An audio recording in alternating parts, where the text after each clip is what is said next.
The videos tonight remind us all of the impact Langley has on the lives of others and our own lives. For those of you who may not know me, my name is Ken Cahoon, and I'm the current chair of the Langley Board. I've been the chair for just over a year, and boy, what a year it's been. This may have been one of the most challenging years in the history of Langley, and despite all the challenges, been a year that has reinforced the strength of the organization and its mission. After the fall event last year, everything was fairly quiet through the end of the year. Beginning in 2021, we started to sense the health of our longtime executive director, Betsy Schatz, may have taken a turn for the worst. And in March came the devastating news of Betsy's passing. Betsy was truly a force within Langley and within the community. Betsy was the matriarch of the organization. She was our leader. She was a friend, a mentor, and a motherly figure to many. She knew when we needed a hug, and she knew when we needed a push. It was important to us as an organization that we both honor Betsy and that we also continue the high level of services that Betsy had made Langley known for. We quickly had to pivot to send out notifications to the Langley community, to the county, to different licensing organizations. On top of all that, we were already in the process of consolidating two of our houses. We were in the middle of changing our payroll system. We had to figure out and track vaccinations. We have begun and currently still are in the process of getting our residents back to work and day programs. We had a water line break. We had trees come down with Hurricane Ida. We rebuilt the budget with one fewer house. We formulated a new risk management plan. We applied for grants and we followed up to get grants forgiven. At times it felt like if the world had an obstacle to throw at us, it did. The agendas for the board meetings were not for the faint of heart. I think if Betsy could see us and all the things we have been through this past year, I don't think there would be anyone more proud of us than Betsy for Langley as an organization being where we are. We also would not be here today if it were not for the support of the greater Langley community. I don't have time to thank everyone individually, but I want to thank the board and staff and donors, consumers and their families, our partners at Fairfax County and other community organizations for all the support this past year, specifically Leadership Fairfax, Facets, and the Arc of Northern Virginia. Specifically, I'd like to acknowledge three former board members. Michael DeRose.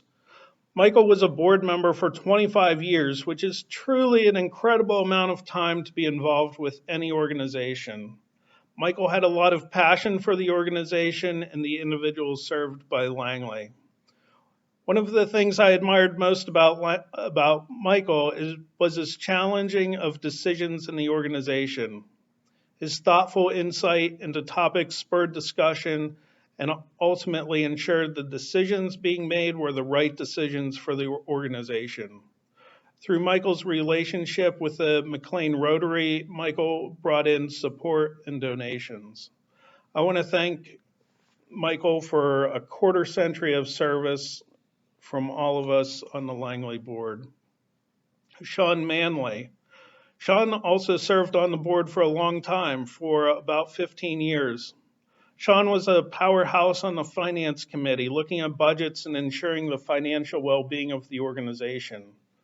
Sean was also the meeting minutes hawk who diligently read and ensured the minutes were both correctly noted for record-keeping purposes and also for punctuation. The entire Manley family has always been very generous towards Langley in a multiple of ways.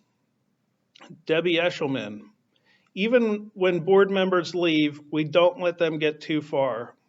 Debbie was instrumental in the creation of a succession plan many, many years ago.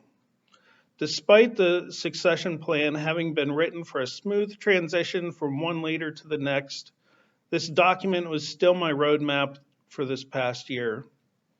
When we needed to execute the plan, Debbie was right there and lended her counsel for interviews and finding the next executive director. I can't thank Debbie, Sean, and Michael for all their support over the years. It truly shows how much Langley means to so many of us.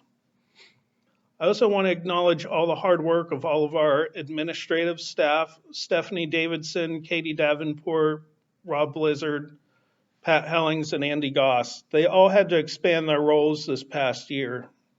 At no time did I ever hear complaints. Whenever something new came up, it was always met with a deep breath followed by, "How can we help?" And as the board chair, this was a godsend. The commitment and dedication of all of them to ensure residents are cared for, staff is taken care of, and the bills get paid on time is second to none. And to our new executive director, Maureen Gum. Maureen is the one who called me the night Betsy passed away. That is a phone call I will never forget. I can't thank Maureen enough for stepping up into the interim executive director position. And in August, we named Maureen as the new executive director for Langley. Maureen has already been a fantastic leader within the organization, and I'm excited for where the future leads. In closing, I'd like to share a story. Often we think we are here for the individuals in Langley, but this past year, one of the residents in particular was there for me. Shortly after Betsy's passing, Kristen Berset-Harris had myself, Chris Falls on WUSA 9 for a follow-up interview that was done the previous year. I'd never been interviewed for TV before, let alone the circumstances of the previous year.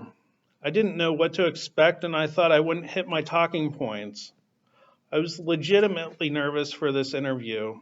The night before the interview, I was telling my wife about my hesitation, and my wife calmly said, "Well, Chris Falls is going to be there. You and Chris are friends, and you will get through this together." Prior to the interview, Chris, myself, and Kristen had a nice little chat. And in that quick 2-minute conversation, it was like we were on the basketball court having a conversation about the news of the day during Special Olympics basketball practice. I felt this sense of relaxation come over me.